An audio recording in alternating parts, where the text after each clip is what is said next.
जय श्री राम भाई।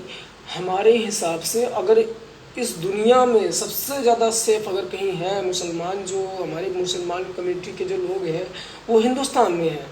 For the example, आज तक एक भी ऐसा वाक्य बता दीजिए सर जिसमें मुसलमान अपने किसी चीज़ के लिए रोड पर उतरे हों। नहीं, हम उतरते हैं मंदिर के लिए, हम उतरे गौ माता के लिए, हम उतरे सर। हमारे जो क्रांतिकारी हैं, जो हमारे सनातन धर्म को आगे बढ़ाने का काम कर रहे हैं, हमारे धर्म का प्रचार प्रसार कर रहे हैं सर, उनको छुड़ाने के लिए हम रोड पर उतर रहे हैं सर। इसके लिए हमने एक पार्टी बनाई, बीजेपी नाम है सर। बीजेपी हमने इसलिए बनाई थी हमारा धर्म सुरक्षित रहे, हमारी गौ माता सुरक्षित रहे, हमारे जो भाई है वो सुरक्षित रहे।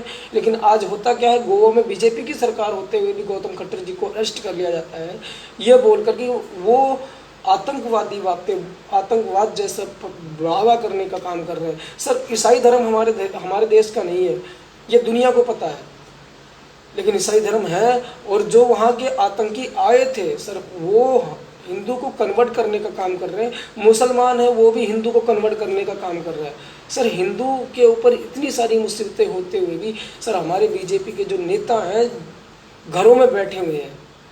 27 में फिर बोलेंगे हम गौ माता को ये बनाएंगे, गौ माता को वो बनाएंगे, हम ऐसा करेंगे वैसा करेंगे। नमन है ऐसे बीजेपी कार्यकर्ताओं को और नेताओं को सर। आंखें बंद करके रखो, अगर हमारे धर्म के बारे में कोई कुछ बोलेगा उसके ऊपर FIR कर दिया जाता है। इस्लाम धर्म के लोग मोदी को गाली दे रहे, राम मंदिर को गाली दे रहे सर, हमारे देवी देवताओं को गाली दे रहे सर, उनके ऊपर कोई FIR नहीं है। क्या हमारे देश की मतलब नियम नीति क्या कहती है सर? सलाम है ऐसे संविधान को, सलाम है ऐसे नेताओं को जो सनातन धर्म की नींव, जिनकी सनातन धर्म पे नींव रखी गई और सनातन धर्म की बात नहीं कर रहे सर। गौ माता खुलेआम कट रही है रोड पर, लेकिन हमारे आदरणीय प्रधानमंत्री नरेंद्र मोदी जी का एक भी बयान नहीं आया कि हम गाय के लिए लड़ रहे हैं। प्रधानमंत्री जी तो चलो कोई बात नहीं, वो तो सभी के प्रधानमंत्री हैं सर। एक भी बीजेपी नेता सर गौ सम्मान के लिए आगे नहीं आ रहा है, क्योंकि उससे उसका वोट बैंक खराब हो जाएगा। क्या चल क्या रहा है हमारे देश में हमें पता ही नहीं है। हमारे देश के जो नौजवान हैं, हमारे भाई हैं, वो सो रहे हैं।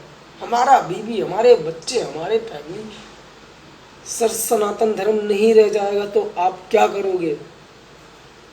आप सोच रहे हो ना कि मतलब मैं इस्लाम कबूल कर लूंगा तो मैं सुरक्षित रहूंगा। नहीं, इस्लाम कबूलने के बाद भी आपको गुलाम बनाया जाएगा।